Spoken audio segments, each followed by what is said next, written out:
Coach Jojo Sanchez with the hopes na makabalik pa dito sa ating gabi.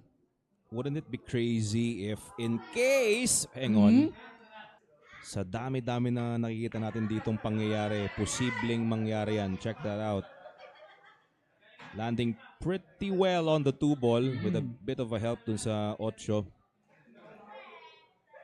Castronuevo.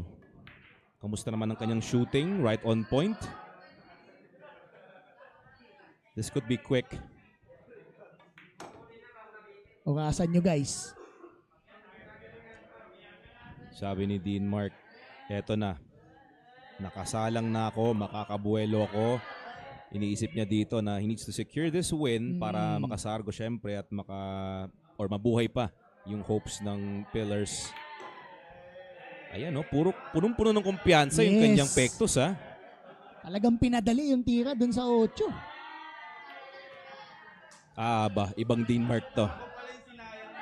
Talagang may sabi. At may sinabi siya doon, ako nga pala yung sinayang nyo. Patay tayo dyan. Eto na. Okay. May konting pasaring pa dito sa panalo ni Dean Mark Castronuevo